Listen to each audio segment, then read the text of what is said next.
Nous allons corriger le cas d'ACRC concernant le thème de l'agencement de l'unité commerciale.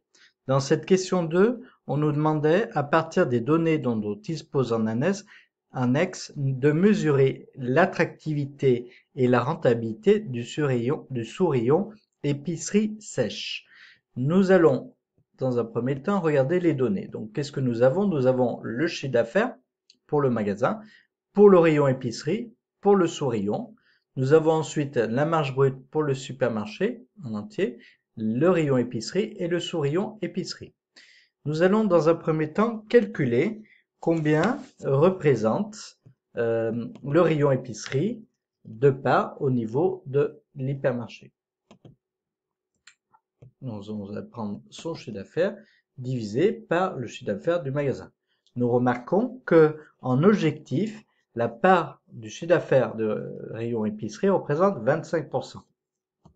Nous allons faire la même chose concernant l'épicerie sèche, le sous-rayon épicerie sèche concernant le rayon épicerie.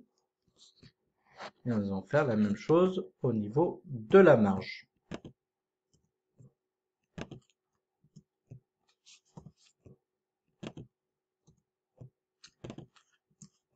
Nous allons réaliser la même chose concernant les résultats de N.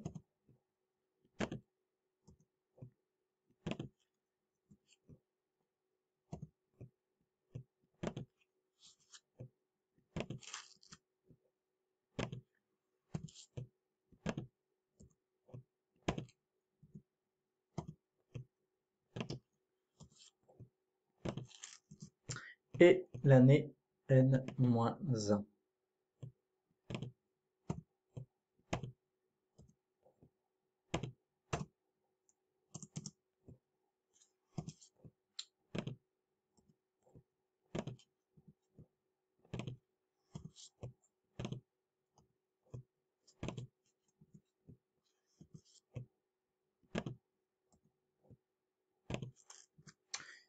Voilà. Qu'est-ce que nous remarquons? Donc, si nous remarquons l'année N, on voit que le rayon épicerie au niveau du chiffre d'affaires a perdu de sa part au niveau de l'hypermarché.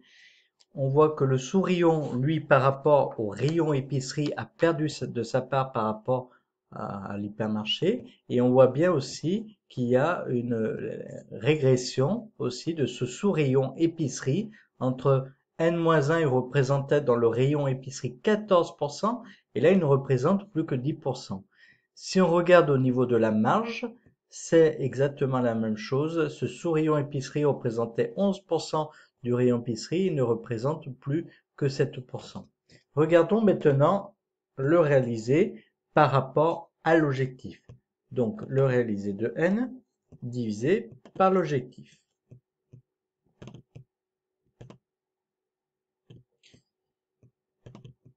Je vais remettre en couleur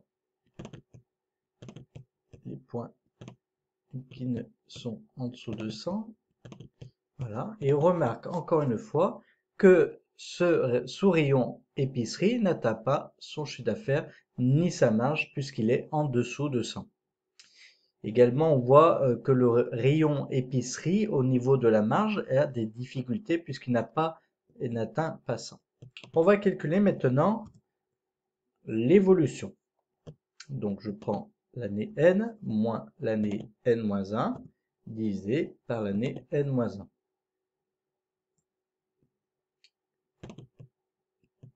Recopier vers le bas. Voilà. Qu'est-ce que je remarque? Je remarque que mon chiffre d'affaires de mon supermarché, il est en forte progression, 10%. Mon chiffre d'affaires rayon épicerie est en forte progression. Par contre, mon chiffre d'affaires au niveau de mon sous-rayon épicerie est en très nette régression. Ma marge au niveau de mon supermarché est en forte progression, 11%, et de même pour mon rayon épicerie. Et encore une fois, je remarque que mon sous-rayon épicerie est en nette régression au niveau de la marge. Intéressons-nous au chiffre d'affaires par mètre carré, donc c'est-à-dire donc ici notre magasin dispose de 1200 mètres carrés, le rayon épicerie 250 et le sous-rayon 40 mètres carrés.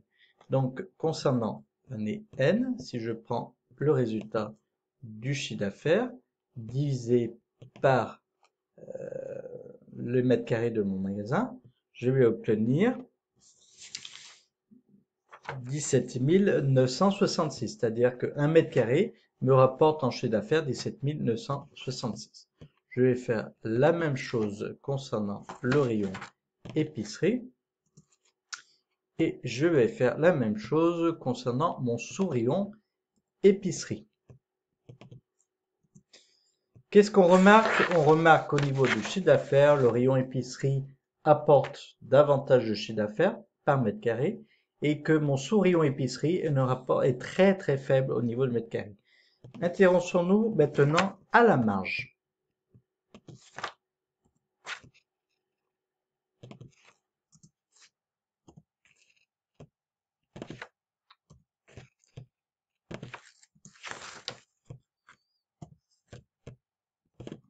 Voilà, nous avons donc calculé notre marge. Donc ici, qu'est-ce qu'on remarque? On remarque que par mètre carré, le rayon épicerie gagne davantage de marge que même le magasin et que le sous-rayon épicerie est en très mauvaise posture avec 1122 pour 1 mètre carré, ça apporte 1122 € de marge. Calculons maintenant les indices d'attractivité. Donc, premier indice, l'indice de passage. Donc, nous avons 500 personnes qui rentrent dans le magasin et 300 personnes qui passent par le rayon. Donc, 300 divisé par 500, 60%. Ensuite, l'indice d'attention. Donc, le nombre d'arrêts. 230 personnes se sont arrêtées dans le rayon sur 300 qui y sont passés. Ensuite, l'indice de manipulation, c'est-à-dire combien de personnes ont pris un produit en main. Donc, il y en a eu 150 sur 230 qui se sont arrêtés dans le rayon. Ensuite, l'indice d'achat. Donc, combien de personnes ont acheté un produit du rayon? 75 sur 150 qui l'ont pris en main. Donc, ça veut dire qu'il y a une personne sur deux, après avoir pris le produit en main, vont l'acheter. Ensuite, on peut calculer l'indice d'attractivité, donc indice d'achat divisé par l'indice de passage. Donc, que remarquons-nous? Nous remarquons tout d'abord que l'indice de passage est plutôt bon. Ici, on remarque qu'il est même en dessus du groupe. Si on regarde maintenant le plan du magasin, on remarque que le rayon épicerie sèche est d'abord en zone chaude. Il se situe vers les caisses et il se situe vers l'entrée, donc dans un lieu de passage. Ensuite, nous remarquons que l'indice de passage est très bas, l'indice de manipulation également, bien en dessous du groupe. Malgré le passage important dans ce rayon, on remarque que l'indice d'attractivité est bien en dessous de celui du groupe et est en dessous de 100. Nous remarquons donc qu'il s'agit d'un problème d'achat. C'est pour ça qu'il y a la dernière question sur laquelle on pose la question des propositions et solutions. Puisque le rayon bénéficie de passage, il faut agir. Nous remarquons ici qu'un rayon confection qui est en plein milieu de ces rayons épicerie sèche. Donc, la logique serait de réunir ces deux rayons épicerie sèche sur le passage, mais pas seulement. Il faut également revoir l'organisation du rayon, notamment les offres en tête de gondole, pour permettre aux personnes de l'allée centrale de s'arrêter dans le rayon épicerie sèche, revoir la PLV, la publicité sur le lieu de vente et l'information sur le lieu de vente qui est peut-être insuffisante, notamment les prix. Revoir la place des produits dans le rayon. Donc nous remarquons ici, d'après les résultats, que ce rayon est insuffisant au niveau de l'indice d'intention.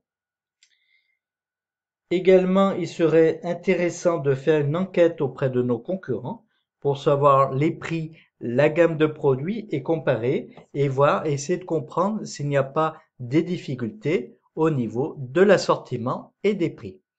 Voilà, je vous remercie de votre attention et je vous dis à bientôt.